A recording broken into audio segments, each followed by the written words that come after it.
So today I want to talk about the use of lyrical content in music.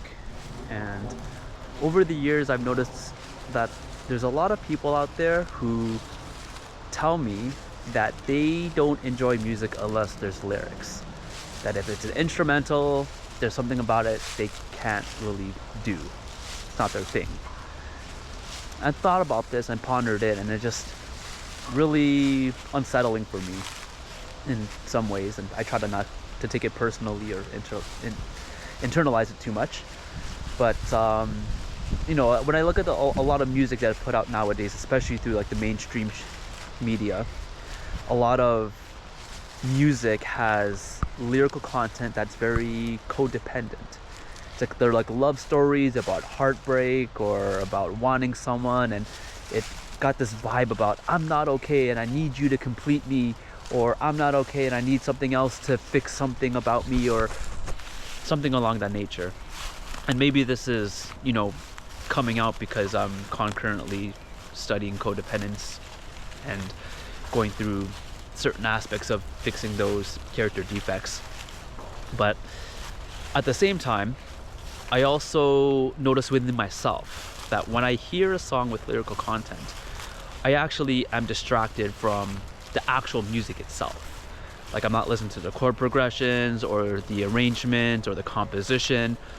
And for the most part, a lot of lyrical music with lyrics in it follow the same structure. There's an opening, there's a verse, there's a chorus, there's a second verse, then a second chorus, then a bridge, then a final chorus, and a closing. It's always that same structure. And it works, it's effective, and there's a certain reason why it's effective. And I got nothing against it at all. I'm just trying to promote instrumental music in this video, particularly when it comes to dance.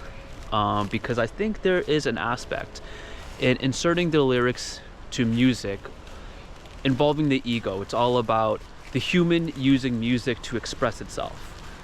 And I think at the core essence of what I'm trying to teach, or what I want to offer through dance, is an opportunity to let go of the ego and allow the music to use me to express itself.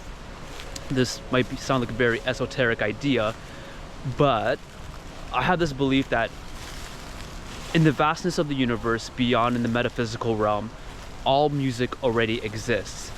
And it actually is watching what's happening on Earth and says, this is the perfect opportunity to manifest myself through this vessel, through this artist. This idea kind of stems from the idea of the muse that a lot of ancient Greeks talked about. And I hear a lot about it from the Joe Rogan Experience, because Joe Rogan talks about when he writes comedy and he's writing, he has this relationship with the muse, and the muse only shows up when he's sitting at his computer and he's locked in, he's on a certain rhythm and he's on a roll. And it's a very interesting thing, because like a lot of great pieces of art or inventions, a lot of the creators will explain to them that it wasn't them that actually created that. It was something that they received or was transmitted to their brain, and they were able to translate it, and that was a product. Like it was not their human brain aspect that was consciously creating this thing. And when I'm in my flow state on the dance floor, it very much feels like that. I feel like I'm taking in the music and I'm moving my body without thinking, and it's like a conversation where I'm the words and the music is the consciousness that wants to be communicated. And there's this level of connection and intimacy that transcends anything I've ever experienced with any other human in my entire life. And I would argue that like music is so special to me because there's an internal knowingness that I was in love with music before I was human. Sounds very esoteric and out there, but that's just some kind of inner truth that I've come to understand and just know for myself. And what drives my soul mission of spreading the word about dance and the importance of creating an environment where people are coming together and connecting conscious awareness with somatic intelligence.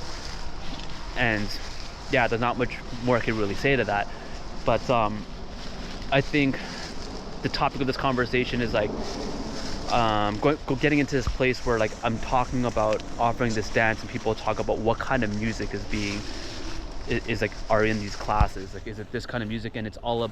There's this thing about having preferences, or like I don't want to dance to this kind of music, or I don't want to be exposed to that kind of music. And in my personal preference, it's like, in the ideal scenario for a dance, it's like the dance of life. Like, the dance floor is a metaphor for life. You're not always gonna have the ideal situations where you're gonna feel motivated and uplifted and all the emotions that you want. And sometimes you just gotta move through it. And it's the same thing on a dance floor. Sometimes there's gonna be a song that doesn't jive well, but find a way to be present and to be accepting and embrace the moment and dance with it in some way you want. Maybe it's not the blissful, ecstatic dance that you were desiring, but it could still be something special and intimate and unique to that moment. And eventually it's practice. So I know for myself, I have been in moments where I've gone to another facilitator's dance. It's me, the facilitator, and like 2 other people, and there's a lot of energetic space in the room to be filled.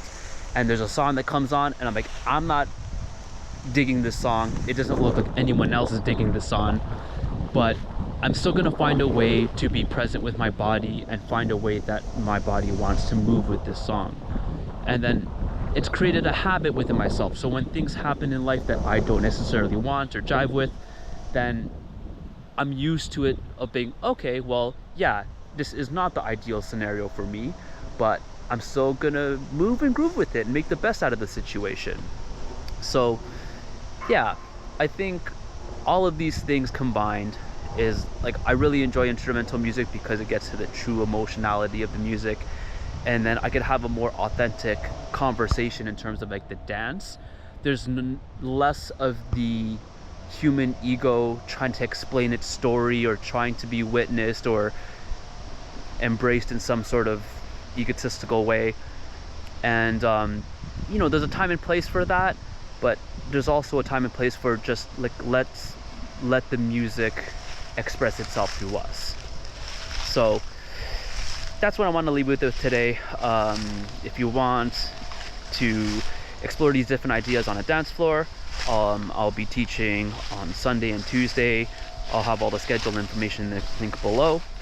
If this was an interesting, thought-provoking video, please leave any comments, questions, or concerns in the section below, and like, subscribe, share, all that fun stuff.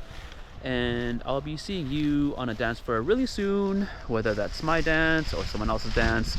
I bought a ticket to the Tycho show on Thursday, so if you bought a ticket too, let me know, and let's go explore the dance floor at the history venue on Thursday. Well, hope you're having a great week, and I will see you soon.